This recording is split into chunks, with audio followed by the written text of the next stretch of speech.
you had to guess, faster than a car? Oh, yes. Yeah. No traffic either, huh? Yeah, way no traffic. Hawaii is one of the most scenic places. A mix of mountains, beaches, and lush green valleys welcomes millions of visitors every year. To keep those tourists moving more smoothly, among high-density crowds and trim travel times, state leaders now plan to extend Honolulu's Skyline rail line. Again, the original goal of this expansion is to enhance transportation in Hawaii, but with such a high price tag, the question remains whether the expansion will be worth the money being spent. Let's find out in today's episode of Great Trainspeed. Delivering the first metro driverless project in US. Hawaii has long been a popular destination for tourists worldwide, especially during the summer months and major holidays. The number of visitors has steadily risen, with over 9.6 million tourists arriving in 2024 alone, according to state government data, contributing more than $16 billion to the local economy. However, this influx of visitors has created significant challenges for transportation in the region. To address the growing issue of traffic congestion, the Honolulu Authority for Rapid Transportation, HART, partnered with Hitachi Rail to launch the Honolulu Skyline rail line. With a project cost of approximately $10 billion, this initiative aims to alleviate congestion along the urban corridor and provide a vital connection between East Kapolei and downtown Honolulu, marking it as the largest public works project in Hawaii's history. The Skyline project was initially estimated at $4 billion in 2006, but has since evolved into a more extensive undertaking, now divided into 3 phases. Phase 1, spanning 11 miles from East Kapolei to Aloha Stadium. This segment serves areas outside of urban Honolulu and includes 9 stations. It launched to significant public interest, with over 71,000 riders during its fare-free period. Phase 2. The second phase of the route to be completed will be the 5.1 miles. Set to open on October 1st, 2025, this phase will extend the rail line to Pearl Harbor, the airport, and Middle Street, further enhancing connectivity to key transportation hubs. Phase 3. Planned for completion in 2031, this final phase will extend the line to 3.3 miles across urban Honolulu to downtown, completing the 18.9-mile corridor with 19 stations. This phase is estimated to cost up to $1.4 billion to complete. As of June 30th, 2023, the first segment of the project, covering 10 miles of guideway, has been completed.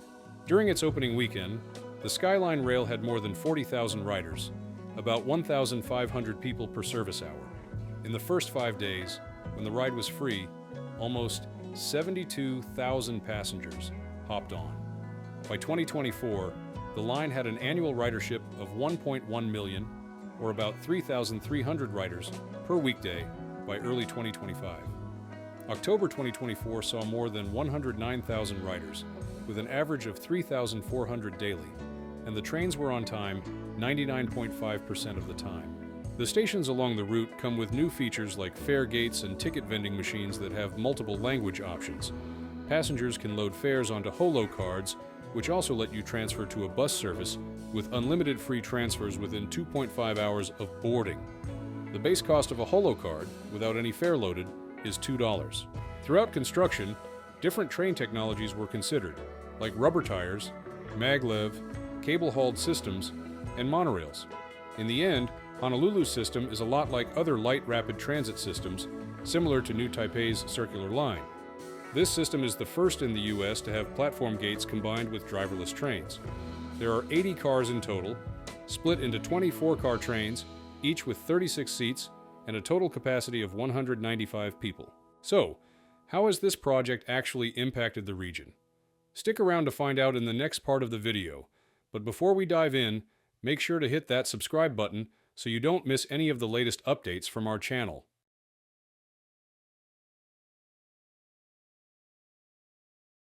An important goal for us is to use transit as a way that we can shape our urban fabric. With the first phase now up and running, Hawaii has seen major improvements in public transit, less traffic, and a real boost to the economy thanks to transit-oriented development, TOD. The use of public transit started to climb, and it's expected to keep growing as the rail system expands.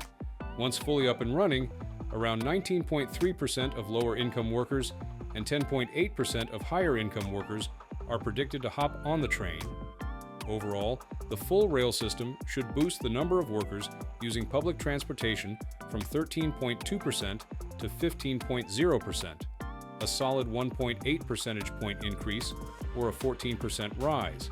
But it's not just about more people taking the train.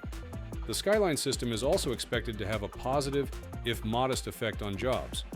The employment rate could go from 66.4% to 66.8%, with both lower and higher income workers seeing similar benefits. While it might sound like a small change, only about 0.3 to 0.4 percentage points, or roughly 1 in every 333 people, it actually adds up to a big deal for the economy. This kind of growth, no matter how small it seems, can mean more opportunities for the community and a better quality of life for everyone. These small percentage changes don't really show the full picture of how the Skyline is making a difference. For example, just the small boost in employment could bring in about $250 million in new income every year for the island. Plus, easier access to downtown jobs is likely to drive up property values near Skyline stations. While that's great for homeowners, as it means more equity, it could also lead to higher rents, making life a little harder for renters in those areas. It's a bit of a double-edged sword. Good for some, but a challenge for others. One awesome thing the rail project brings to Hawaii is its positive impact on the environment. Honolulu's air has been some of the cleanest in the country for years, but with more visitors arriving, there's a risk of increased pollution from car fumes and traffic jams. Plus, volcanic emissions from Kilauea can cause volcanic haze, making the air quality worse in Honolulu and other parts of the islands. But now, with the Skyline Rail up and running, Honolulu offers a green transportation option, cutting down about 40,000 car trips people make each day. Fewer cars on the road means less traffic and less fuel burned, which cuts down on pollution in the air. Plus, the new rail line is going to inspire urban planners to design more transit-friendly spaces nearby, which will help protect the island's beautiful and delicate environment. It's a win for cleaner air, less congestion, and a healthier Hawaii overall. With all these advantages, Hawaii is ready to move forward with the next phase of the project later this year, with Phase 3 expected to kick off by the end of the year. Big things are on the horizon.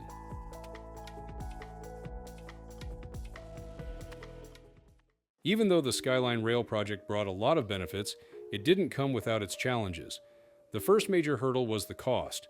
Initially estimated at $4 billion, the project quickly faced cost overruns, delays, and inflation.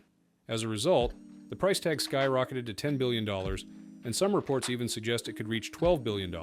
Things got even more complicated when Hitachi Rail Honolulu joint venture HRH, a joint venture between two Hitachi subsidiaries, decided to sue the Honolulu Authority for Rapid Transportation, HART, and the city of Honolulu. HRH, which had been working on the project, is now seeking at least $324 million in damages. According to HRH, they had to cover millions in unexpected costs because of HART's mismanagement of the project timeline. In their complaint, HRH stated, "HART's mismanagement of the Skyline Rail project has led to countless delays and mistakes, which resulted in significantly higher costs for us while working on the project." To make matters worse, Hitachi claims that HART allowed contractors to install track that didn't match the specifications for the passenger vehicle wheels HRH had been given. The issue ended up being something HRH had to resolve on their own, at a cost of more than $92 million. That's a big hit, especially given the already tight budget. So, how are citizens reacting to this project? And what about you? Do you think it's making a real impact? Drop a 1 if you're on board, or a 0 if you see it differently. Let us know your thoughts.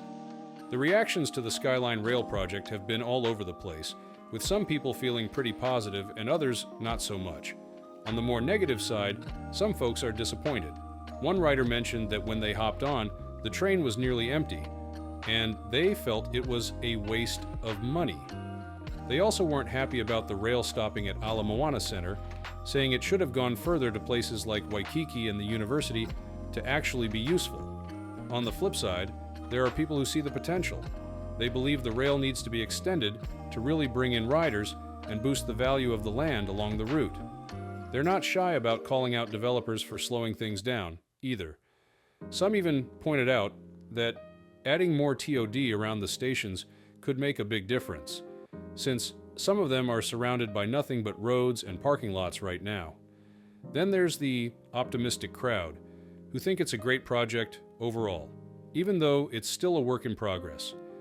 With strong support from both residents and the government, the project is on track to make a real difference and bring long-term benefits to the island. Exciting times are ahead, and that's a wrap for today's video. Thanks for tuning in. We hope you enjoyed it as much as we did making it. See you in the next one. Take care.